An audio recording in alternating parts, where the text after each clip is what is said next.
and we've seen him get it right a few times this year. But when he gets it wrong, whether it be a red card, a yellow card, a missed time challenge, or he pushes too forward too soon and gets caught out, and now you're relying on Winks or Sanchez or somebody like that to bail you out. I don't think that he's at the level that Trippier is at. I never thought I'd hear myself say that, coming from PSG with the pedigree that he has.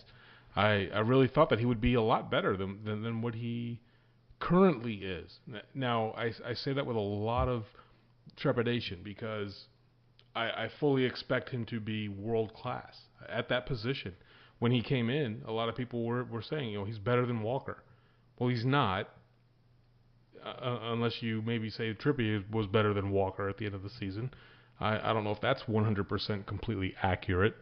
But to answer the question in a one-word answer, is he a liability? Somewhat. There are flashes of genius, and then there are flashes. I love absolute his speed, madness, and I absolutely love his strength. It's the two characteristics that Trippier does not really possess. But this offense is geared around that wingback being influential in the offensive field of play, and he just has not been that yet. It was his tackle where you could see he was going to ground, and everyone in the stadium knew he was going to miss. And that's the irritating thing. You can't do that in the Premier League. I mean, Dier was doing it today, granted, but he had it nailed on every single time. A lot of his were in the box.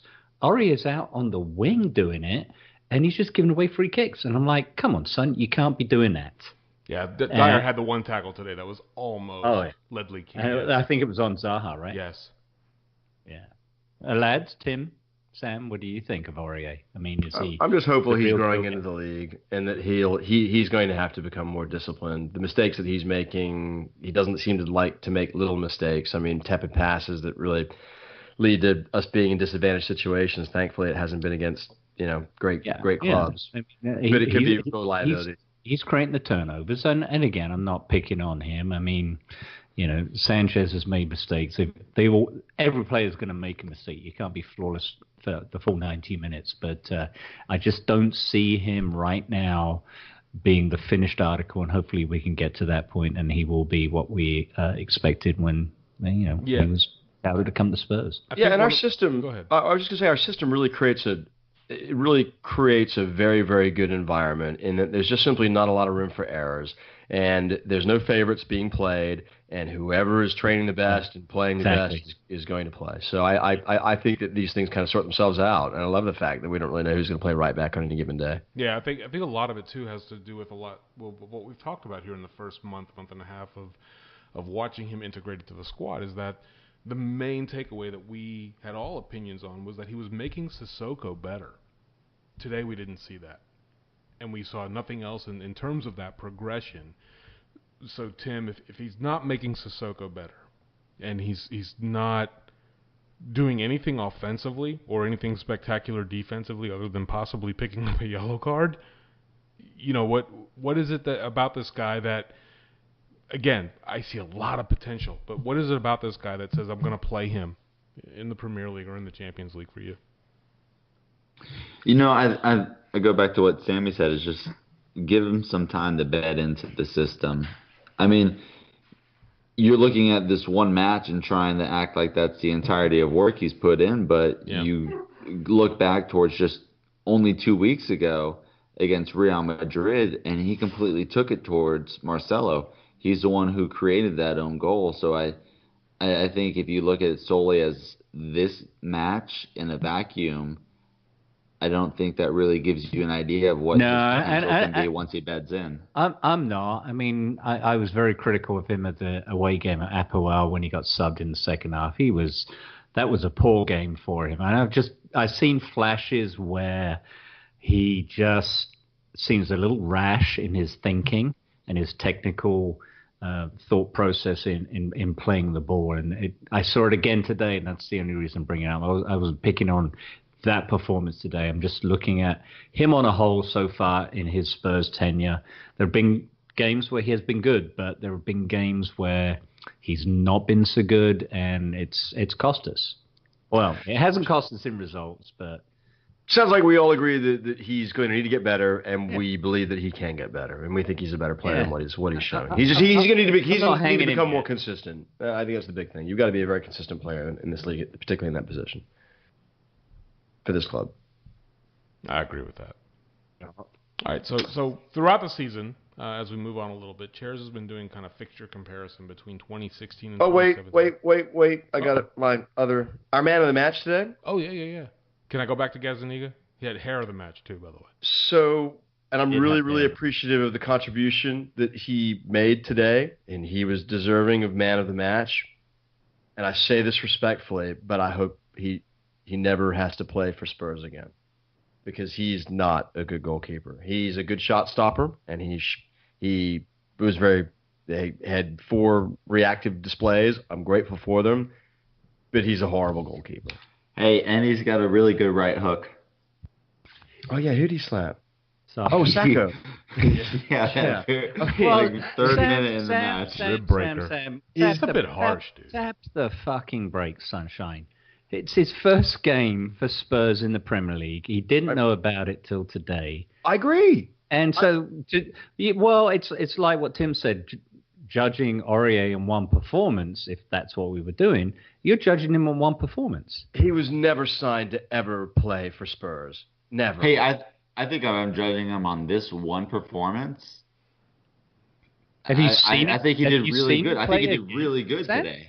Yeah. I'm not taking away from his display. You're comparing him to Lloris. He's not a Premier League goalkeeper. What did he do wrong? What one thing did he do wrong today? That Joe Hart body stop. Okay. Well, no, I mean, look, it's not the place to be. I'm not critical of his performance today. I've even said he's deserving of man of the match, and I'm very grateful for what he did. He's not a Premier League goalkeeper. He's not a Premier League goalkeeper, and that's all I'm saying. He's not a Premier League goalkeeper, and I don't want him to be in another match for Spurs, because I'd much rather have better goalkeepers playing for us. That's all. I think you will find he will be, because Vorm will be done at the end of this season. He's going to be our number 2. Not a chance. I think you're incorrect. Wait, we wager way too much on this show. What's the wager? No, I'm not betting diddly squat. I guarantee he will be number 2. Bet me. There you go. I'll think of a good bet. Your firstborn, Tim. Double or quits when I don't want to take away from his performance today, but Zaha should have scored. Yeah. And I don't want to take away from his performance today. He was great today, and he made great saves, and that's what he's good at, is stopping shots. But you have to be much more than that to be. You got to be much better than stopping shots to be a good goalkeeper. You know what? You have to have good critical. As much as I just bollocked Sam for being a complete twat, I'll give him credit. There were some things, and I will point out there was one ball that Lloris would have got to first by rushing off his line that Gazzaniga did not. The one-on-one where, was it Zaha, and he screwed it wide. Yeah. He did come off his line, but got completely left for dead. And thank God. Let me ask this. Would Lloris really have got to that first? Because I think you look back. 2 seconds. No, but listen. You look back at the Liverpool match, and their only goal, you could argue it's because Lloris did not come off his line. Well, you can look at Lloris on a perspective. We can only look at Gazzaniga from this one game unless you've been scouting him for years, which, of course, Sam apparently has been, to form that opinion. So, look, I don't want to. Again, I'm very grateful for what he did today, but I don't think he's ever going to develop into the kind of player that could ever be a dependable goalkeeper in the Premier League.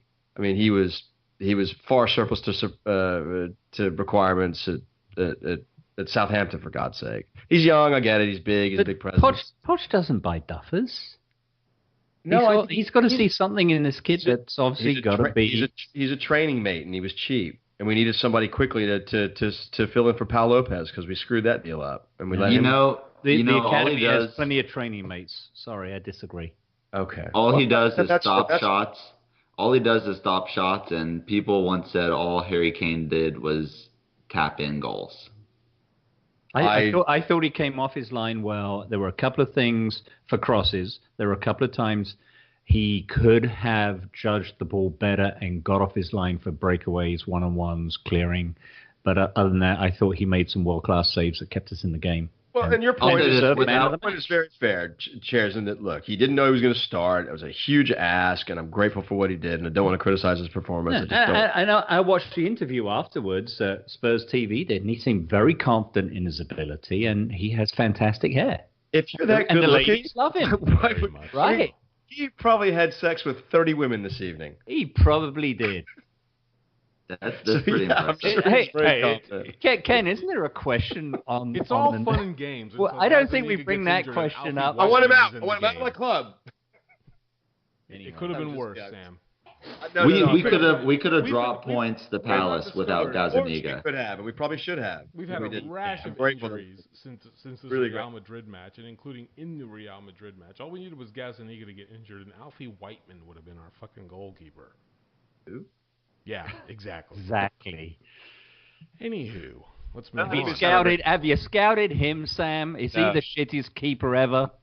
Oh, no.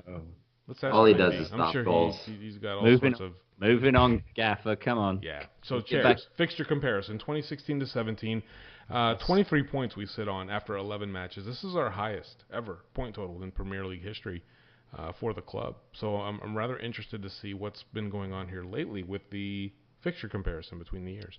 All right. Well, I'm glad you asked because I have updated it since we last spoke. And I know we didn't bring it up last week. But if you recall, this time last year, we were on that 4 draws in a row, which I think has just come to an end. So this time last season, we were on 21 points. And if you look at the fixtures we've played to date, it's also 21 points. So we're 2 points better than last season and the same fixtures that we've already played, i.e. Palace at home, United away, Liverpool at home, etc., etc. How that looks for the upcoming match, it's Arsenal. We all know the result there last season was a draw.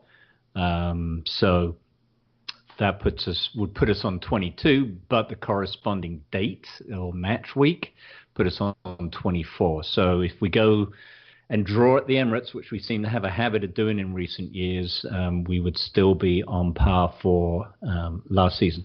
I want to put it in perspective, and I'll probably bring this up again through the season. 2016, 2017, it's not going to be long. It's about 5 weeks before we get into December, and we reached the point with 23 games to go that we went on a 19-2-2 run. Can we do that in the back half of the season? 19 wins, 2 draws, play City twice. 2 defeats. Still got to play City twice. Still got to play Arsenal twice. City Chelsea twice away. Will be in that. Arsenal once, Chelsea once. So okay.